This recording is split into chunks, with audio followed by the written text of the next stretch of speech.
ये कहानी हम सब की है कि हमने इस धरती लोक पे जो पाना था पा लिया, जो खोना था खो दिया। अब समय आया है महापरिवर्तन का, तो हमें यहाँ से जीवन मुक्त होकर वापिस अपने धाम में जाना है।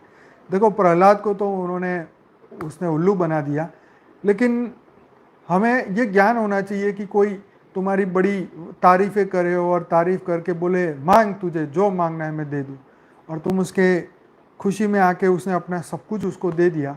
खैर, हमें इतना मूर्ख तो आज का मनुष्य तो है नहीं, इतना मूर्ख, फिर भी इतना मूर्ख नहीं बनना चाहिए। अरे तुझे जब चाहिए, मुफ्त में ही चाहिए, तो तू कर ना तपस्या भाई। मैंने जो ज्ञान योग सेवा धारणा से मैंने प्राप्त किया, तो तू भी प्राप्त कर ले। इनकमिंग तो सबका ही फ्री है, तो तू करना। पुरुषार्थ किए बिना तुम उसको मालिक बनाओगे तो 4 दिन चलेगी उसकी चांदनी, 5वें दिन तो फिर वही अंधेरी रात होएगी। तो ये बात समझना है कि धरती पे तुम किसको कितना ही समझा सकते हो। पहले लोगों के फ़ोन आते थे, मैं घंटों ही बात करता था उनसे, लेकिन आज वो ज्ञान में भी नहीं है। तो मैं किसको कितना समझाऊंगा। बुद्धि तो उनकी खुद की है भाई, उनको खुद को करना है। तो ये ज्ञान एक पढ़ाई है, ये पढ़ना है, खुद को रियलाइज़ करना है। हाँ, हम आपके प्रश्नों का जवाब थोड़ा बहुत दे सकते हैं, लेकिन बुद्धि तो आप ही को लगानी पड़ेगी, राइट। पूरे दिन जो है हम तुम्हारे पीछे नहीं लग सकते कि तुम ब्रह्म स्वरूप बन जाओ, तुम्हें पुरुषार्थ करना है, राइट। तो इंद्र की जो बात यहाँ पे बताई गई ना कि उसने, तो हमारे भीतर जो शक्तियाँ हैं, मतलब अगर हम ज्ञान को त्याग देंगे तो हमारा सब कुछ चला जाए। यहाँ तो स्थूल चीज़ों की बात है कि लक्ष्मी चली गई, बल चली गई, बुद्धि चली गई, उसकी पावर चली गई, तो ये स्थूल चीज़ की बात थी। हालांकि उनका ऊपर जाने का समय आ गया था, तो उनकी बुद्धि, उनके कर्म, उनकी बुद्धि घुमा देगी और वो अपने आप सब कुछ खो देगा जब उसका जाने का टाइम होएगा। जैसे कोई भी करोड़पति बंदा है तो अचानक ही वो रोड पे निकल जाता है, वो गिर जाता है और उसकी मृत्यु हो जाती है, तो उसका सब कुछ छूट जाता है। तो वो तो हर मनुष्य का छूटने वाला है, लेकिन इसने धोखे से हुआ उसके साथ। तो यहाँ पे धरती लोक पे हर व्यक्ति के साथ धोखा ही तो हो रहा है, और क्या हो रहा है। तुम्हारे को लालच दिया जाता है कि तुम अरबपति बनो, खरबपति बनो, पैसे कमाओ, प्रतिष्ठा कमाओ, लेकिन ये क्या तुम ऊपर लेके जाओगे। ऊपर प्रतिष्ठा जाएगी तुम्हारी, पैसे जाएंगे, मान जाएगा, अपमान जाएगा, क्या जाएगा ऊपर, कुछ भी तो नहीं। तो ये मान अपमान जय पराजय ये सब कुछ यहीं का है। लेकिन फिर भी मनुष्य उसी के पीछे पागल है कि नहीं, हमें तो यही, हमारा तो 4 लोग हमें पूछे कि वाह क्या बात है, काम ऐसा करो कि 4 लोग पूछे।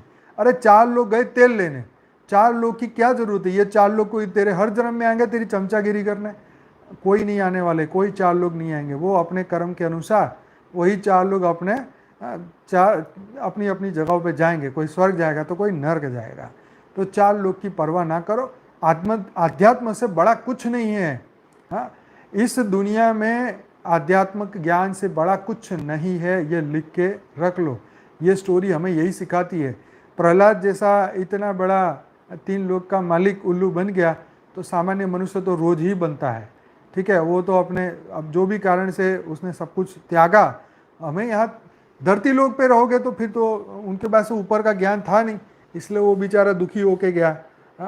हमारे पास तो ये ज्ञान है, हमें तो समझ आ चुका है कि मृत्यु लोक की हर चीज़ तो खत्म ही होने वाली है, आज नहीं तो कल, कल नहीं तो परसों। आज ये कलयुग में तुम राजा भी बन जाओगे, कितने दिन रहोगे। आप इजराइल की स्टोरी देख लो, 16 बार युद्ध हो गया, 17 बार हो गया, 18वां बार होगा, 19 बार होगा, पता नहीं कितनी बार होगा। तो ये धरती लोक में जब आसुरी संप्रदाय बढ़ी गया तो तुम कर ही क्या सकते हो। तो आज सेफ हो, लेकिन कल नहीं हो सकते। कल सेफ हो सकते हो, परसों नहीं हो सकते। तो ये मृत्यु लोक है। जिस दिन लोगों को समझ में आएगा कि अध्यात्म से रियल में हमारा छुटकारा होगा, मुक्ति होगी, जीवन मुक्ति होगी, तब वो ऐसे दौड़ेंगे, ऐसे दौड़ेंगे, ऐसे दौड़ेंगे कि भाई अध्यात्म सबसे बड़ा धर्म बन जाएगा इस दुनिया का। खैर, ये मूर्खों के लिए नहीं हो सकता, ये तो सत्पुरुषों के लिए है, दिव्य आत्माओं के लिए है, इंद्र जैसे देवताओं के लिए है, जो ज्ञान प्राप्ति के लिए वहाँ प्रहलाद तक पहुँचा। उसने उसकी वैल्यू समझी तभी तो गया, तभी तो उसने प्राप्त किया। तो इसीलिए देवताओं को जगाना, 33 कोटि देवताओं को जगाना इसलिए जरूरी है कि वो जागेंगे तो कुछ वो स्व में परिवर्तन करेंगे और एटलीस्ट ये तीनों लोगों को अच्छा बनाएंगे, राइट। खैर, हमारा लक्ष्य तो ये सभी से ऊपर का है।